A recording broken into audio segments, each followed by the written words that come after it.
beautiful creatures of the world, and welcome back to Coffee with Kerri-Lynn. It's a beautiful day in the far north of Maine, up along the Canadian border in the Crown of Maine, and I hope it's a beautiful day wherever you are as well. Ladies and gentlemen, beautiful creatures of the world, we had a security incident at the homestead on Good Friday, and it was both a lesson and a blessing. It was a lesson in complacency. You know, when you're home and you're hanging out in the privacy of your own home, you're very complacent, you're very relaxed, you shut the front door, you think it's going to keep the world out of your home, the uninvited people out of your home, and your front door works provided the person on the other side of that door that wants to get in has good moral character. If that person does not have good moral character or is high as F on drugs, they're going to come through that door without a second thought, and you are going to be living in a state of shock and awe for about 2 seconds. This is where safety training comes in. This is where, you know, if you have the opportunity to take self-defense courses, if you live in a state that is constitutional carry, concealed, open, doesn't matter, you can carry it, and some people carry in their homes, and other people say, why do they do that? Well, Good Friday was the reason why people carry in their homes. And we have great security here on the homestead, and still we were breached. Ladies and gentlemen, beautiful creatures of the world, I podcast out of a small corner of my kitchen where I not only podcast, but I run my small fiber business. And my kitchen is very active during the day, and it quiets down to podcast from. And my husband was at the kitchen table. He was having his lunch. I was hooking up all my podcast equipment, doing a few dry runs, making sure audio worked.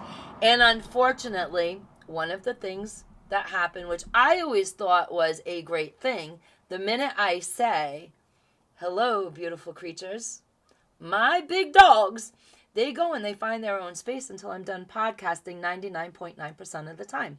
And this is what happened. They went off, got some space, laid down, were doing their thing. My husband's at the kitchen. He's having lunch, looking at his phone. We're having a bit of a conversation back and forth. He asked me how the lineup of the show is going for the day. I told him what I was thinking about speaking about. And out of the corner of my eye, I caught movement in the yard. I looked out right away, and there was a man standing in our yard. Now, I scream, there's a man in the yard. The way my podcast area is set up, it's set up kind of in front of the front door, which is not like the swankiest thing in the world that I've come to discover. And as I jumped up, trying to not knock over all my podcast equipment to lock the door, because this guy is coming right on up the pathway, which is like, I'd say about 2 feet from the house. My husband jumps up from the table, and he's trying to get out the door to stop the guy from coming up to the front door, because you never want to let them get too close. So I'm trying to shut the door and lock it. He's trying to open the door. He finally gets out onto the front step. The kid is at the bottom of our stairs. The dogs, because I slammed the door behind him, made sure it was locked, and the dogs jumped up on the door. I have 100-pound dogs, and I cannot control them. If they had gotten loose, which if the gentleman had come any closer to my husband, they would have gotten loose. I can't control them. I cannot hold them back. They're going to get you. That's just the way it works. And that's the way that the security system is designed to work. So, luckily, we live in a constitutional carry state. You can open carry, you can conceal carry. And a lot of people carry in their homes.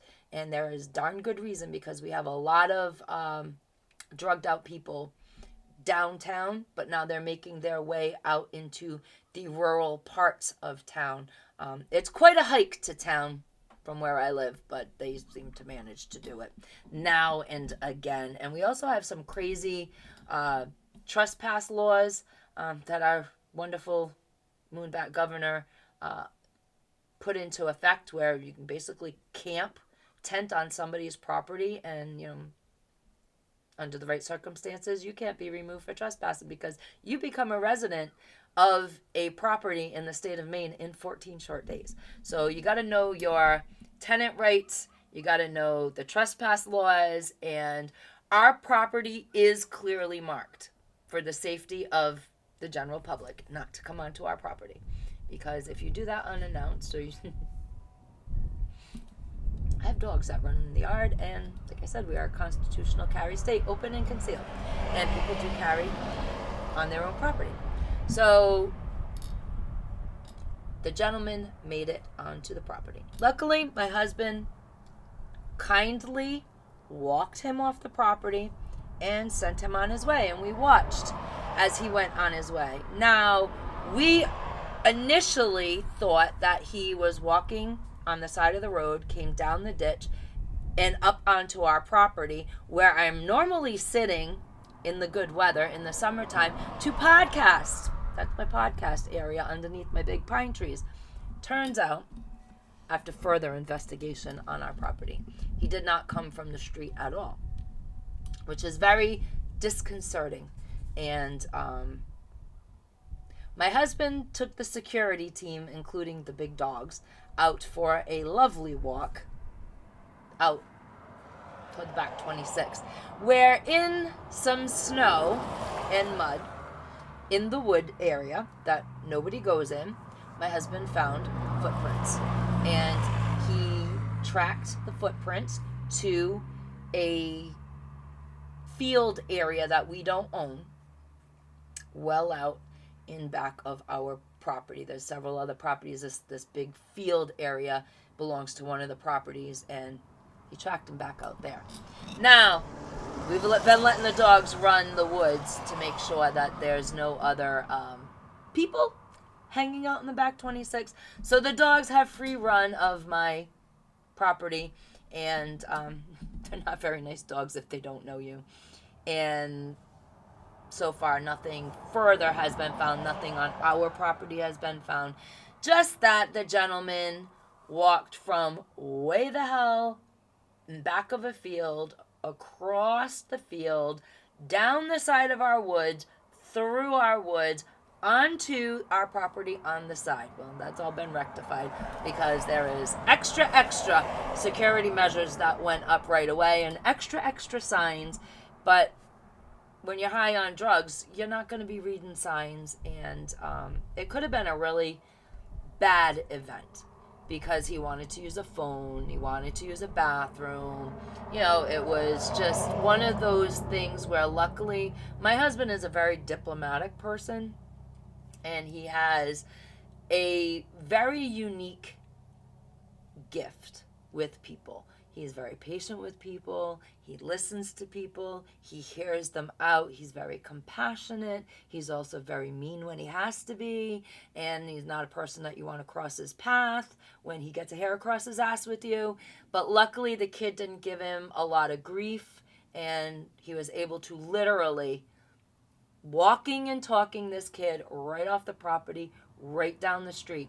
The kid didn't stay in the breakdown lane. And this is how we discovered he did not come from the breakdown lane.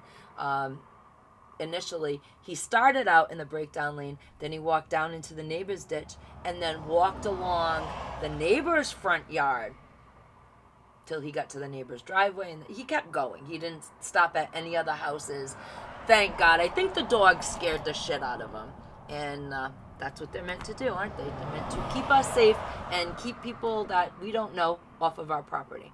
So it's just a lesson that no matter how secure you think you are in your home, you really need to always keep your head on a swivel, ladies and gentlemen. You need to get, if you're a woman, or even if you're a man, but if you're a woman, please go get some self-defense courses. I'm telling you, I've taken self-defense courses. I can handle myself in many situations. But for that brief moment, I was literally so stunned to see someone on my property, because it doesn't happen, and it was in those few seconds that From me yelling he was on the seeing him on the property to yelling he was on the property, he had already made it to 2 feet on the side of my house from where I saw him. He was 2 feet on the side of the house. By the time my husband made it to the top stair, he was at the bottom step. So, like I said, he was tweaking. It was a meth situation, ladies and gentlemen. We have a big meth problem in our town, and he was high. And luckily, he was not violent, and everything turned out okay. But it's just a lesson to anybody out there. You think that you are safe and secure because you are minding your own business in the privacy of your own home. And at any moment, that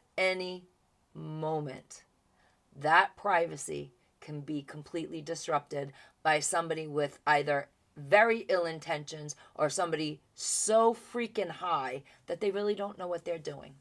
Ladies and gentlemen, beautiful creatures of the world, please take self-defense courses. Please keep your head on a swivel. Keep your surroundings in focus at all times.